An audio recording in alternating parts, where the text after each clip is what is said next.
On the good side guys, sobrang positive naman itong mga reading nyo guys. This is the energy of good luck, no? Swerte.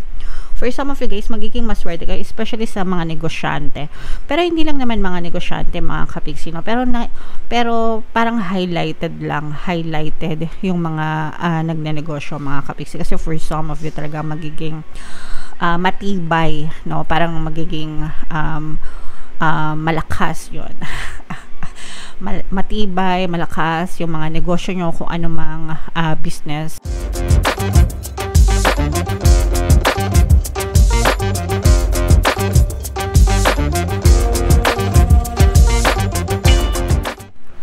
Hello guys, hello mga kapiksi, welcome back to Pinoy Pixie Tarot. Ang pamagat ng episode natin for tonight is second half kapalaran, July to December, para sa Sagittarius, Sun, Moon, Rising, Sun, and Venus. General reading lang guys, pwedeng mag-resonate, pwedeng hindi, pwedeng positive, pwedeng negative, mga kapiksi. So unahin natin itong deck na to guys, tingnan natin yung mga mensahe sa inyo ng inyong mga gabay. So, wow. So, yung unang card natin, mga kapiksi, we have the dating energy. Okay? So, sa mga kapiksi nating single, maaaring maka-experience kayo ng mga labas-labas, no? Parang open to dating na kayo. Meeting somebody new para sa inyong love life department. Sa mga kapiksi naman natin na in a relationship na, maaaring nare-renew, no? Nare-rekindle yung inyong relationship sa inyong mga partner o specific person. So, i-mind man yan guys, mind dating. Yay! Kilig-kilig naman kayo guys. Another message, we have the chivalry. Ito guys, parang feeling ko for some of you, meron talagang tawag dito, magko-confess, no? Merong somebody na maaari mag-confess ng kanilang nararamdaman sa inyo, especially sa mga single, no? Sa mga taken na guys, pwede rin naman na parang pakikiligin ulit kayo ng inyong mga partner or specific person.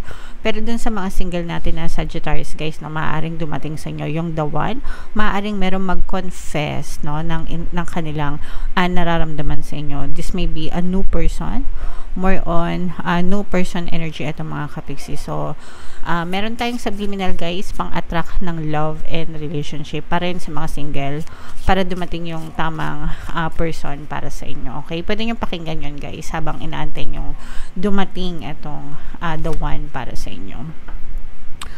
Another message guys is life purpose. This will not resonate with all mga kapiksi, pero if naka-resonate kayo, take that message. For some of you guys, parang nare-realize nyo na, nagkakaroon na kayo ng realization kung ano yung mga gusto nyong mangyari sa buhay nyo. Parang naiintindihan nyo na kung ano yung purpose nyo sa buhay. Sometimes ganun. Kung wala naman, okay lang, that's fine. Huwag tayo masyadong overthink. Pero for some kasi, parang dumadating talaga yung time na tinatanong natin ano bang purpose ko sa buhay. Especially kapag medyo nagkakaedad na. Sa mga youngsters, okay lang yan. Chill lang, relax lang, mga kapiksi. Okay?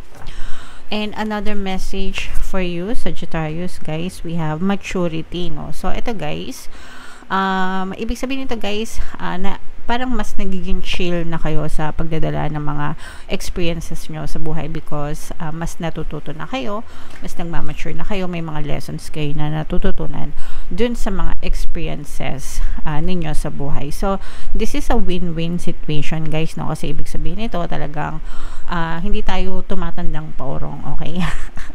Ibig sabihin tumatanda kayo na natututo din kayo at the same time sa mga experiences nyo sa buhay. And yung mga natututunan nyo yun, magdadala sa inyo yun ng kalakasan, strong will, ganyan, malakas na loob, encouragement, mga ganyan. Okay? And another message guys is the garden. So yung garden natin mga kapiksi, ito yung ating subconscious mind. Kung ano tinatanim mo sa garden mo guys, yun yung aanihin mo, 'di ba? Pag nagtanim ka ng mangga, puno ng mangga, syempre ang mapipitas mo is mangga din, yung bunga, okay? Hindi ka pwede magtanim ng mangga tapos ang gusto mong bunga ay santol.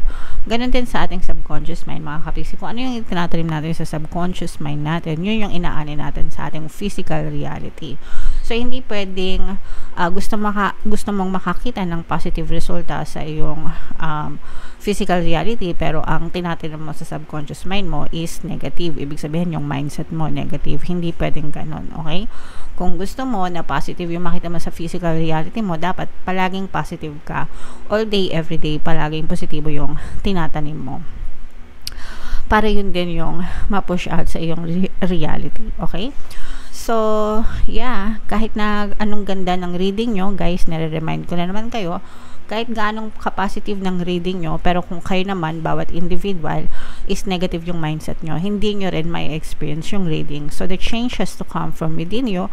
Kaya nga palagi ko kayong ine-encourage, guys, na kailangan you always keep a positive mental diet all day, every day, hanggang sa magbago yung physical reality nyo. Okay? So, be positive mga kapiksi. Alagaan nyo kung ano yung tinatanim nyo sa inyong heart din. Okay? And then, yung last message, ayan, yung connection mga kapiksi. For some of you guys, maganda talaga yung love life nyo. Napakaganda. Meron ka ng dating, meron kang chivalry, and then meron kang connection. Okay? So, i-mind nyo to guys sa comment section. Mind true love, ganyan. Mind pag-ibig, mind relationship, mind specific person. Kasi, maganda talaga yung connection nyo sa love department, mga kapiksi. Kung in a relationship na kayo guys, ibig sabihin mas lalo pang gaganda yung inyong romantic department. Kung hindi naman, kung single kayo guys, maaari nyo nang ma-meet ang the one para sa inyo. Okay? So, yeah. Mind yan guys sa comment section, okay? And then, ngayon naman, tingnan natin yung paparating sa inyo ngayong July to December. Shuffle ko to guys. Habang sinashuffle ko to, panoorin nyo muna yung video natin regarding sa ating paano mag-manifest ng abundance video course. Kapiksi, sawa ka na ba sa mga struggles at hirap sa buhay mo? Masipag ka ba at masikap sa buhay ngunit hindi ka pa rin umaasenso?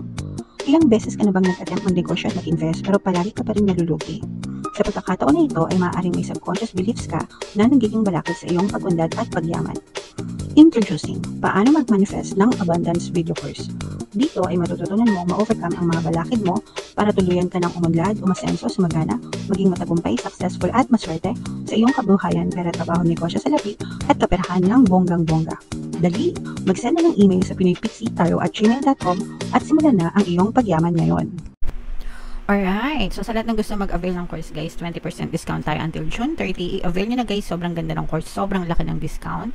And meron tayong bagong course guys, paano mawala ang third party at magkaroon ng harmonious relationship. So sobrang ganda nyan guys, as in 30% discount tayo guys until June 30. Avail nyo na para mawala na yung mga kabit sa relationship nyo. Alright, so ito yung negative and positive mga kapiksi, no? Konti lang sa negative guys, pero sa positive as in super. Sagittarius guys, kaya represent ng Queen of Wands sa ating spread. Meron din tayo masculine energy ng fire signs. Aries, Leo, Sagittarius, yung nakikita natin guys dun sa sa parang naninikip yung dibdib nyo for some of you dahil dun sa mga toxicities na pwede nyo ma-experience or pwedeng na-experience nyo na to right now mga kapiksi, tas pwedeng ma-carry over, no, or dalhin nyo pa until from July to December mga kapiksi. So medyo iwasan nyo na lang guys. Kumbaga parang pakiramdaman nyo yung mga tao sa paligid nyo, yung mga sitwasyon na kinabibilangan nyo mga kapiksi. Kapag nararamdaman nyo na medyo off, no, medyo may something, iwasan nyo na guys, kasi wag nyong hayaan na madamay kayo sa mga katoksikan sa paligid nyo, sa mga stress, no, sa workplace, sa kahit saan, sa mga kaibigan nyo or sa social media, wherever mga kapiksi, okay? Pero iwasan nyo yung mga toxicities. Guys, yun naman ay paalala lang. On the good side guys, sobrang positive naman itong mga reading nyo guys. This is the energy of good luck, no, swerte. For some of you guys, magiging maswerte kayo, especially sa mga negosyante. Pero hindi lang naman mga negosyante, mga kapiksi, no? Pero parang highlighted yung mga nagnenegosyo, mga kapiksi. Kasi for some of you talaga magiging matibay, no? Parang magiging malakas yun. Matibay, malakas yung mga negosyo nyo, kung ano mang business yung inyong tinatayo or tinayo mga kapiksi, magiging malakas siya, at the same time progressive, no? Talagang para makakita kayo ng increase sa mga sales, ganyan, talagang tumataas yung mga sales nyo, mga kapiksi, at saka hindi kayo nauubusan ng customer, okay?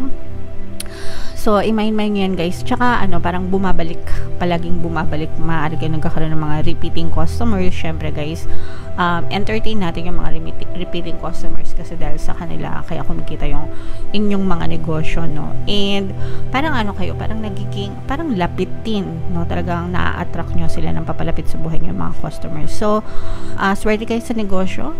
For some of you, mga kapiksi, no? So, i-mind yan, mind swerte, mind good luck, mind good fortune, mind swerte sa negosyo, mind malakas na negosyo, mind maraming kita. Kahit anong negosyo nyo guys, online selling man yan, or offline, or mga naglalako, or kahit na, let's say for example, hindi kayo nagbibusiness pero nagbebenta kayo, sales, mga ahente, ganyan, kahit anong ahente ng lupa, ahente ng kotse, ahente ng kondo, whatever mga kapiksi, insurance, ganyan.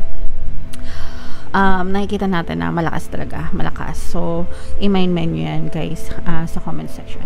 And for some of you guys, ito yung parang nakikita, parang mas nagkakaroon kayo ng liwanag, no? Parang mas nagliliwanag yung isip nyo kung ano talaga yung gusto nyong gawin. Yun yung sinasabi natin na parang life purpose, no? Yung iba sa inyo, parang nakikita nyo yung purpose nyo sa buhay nyo, mas nagliliwanag yung isip nyo kung ano yung gusto nyo gawin. Sometimes kasi hindi natin alam kung ano yung gusto natin gawin, di ba? Gusto ba natin magtrabaho? Gusto ba natin magnegosyo? Gusto ba natin tumambay, di ba? O gusto lang natin may kita. May kita pero tambay. Okay? So, kahit ano mga kapiksi. Pero, this time around for you, Sagittarius, parang mas nagiging maliwanag sa inyo kung ano yung gusto nyong gawin sa mga susunod na yugto ng buhay nyo. So, meron ditong energy ng Earth signs, Capricorn, Taurus, Virgo. Meron kayong mga konting problema, mga konting stress na pagdadaanan, mga kapiksi. Pero, nasa inyo pa rin yung energy ng tagumpay. So, nasa inyo yung energy ng tagumpay, mga kapiksi. Success, tagumpay, victory, pero pagdadaanan nyo, parang magdadaan muna kayo sa butas ng karayom, ganyan, bago nyo malasap yung tagumpay, okay? So, parang meron kayong, let's say for example, may mga goals or desires kayo na gustong ma-achieve, mga kapiksiyan.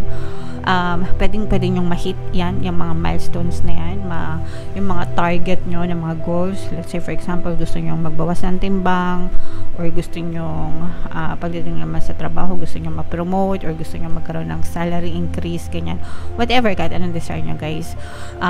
Meron kayong mga small wins, no? Mga maliliit na panalo na magdadala sa inyo ng malalaking panalo. Small wins, tapos big wins in the future. Okay? So, yung mga maliliit na hakbang na yon, maliliit na mga panalo nyo, ililid kayo no?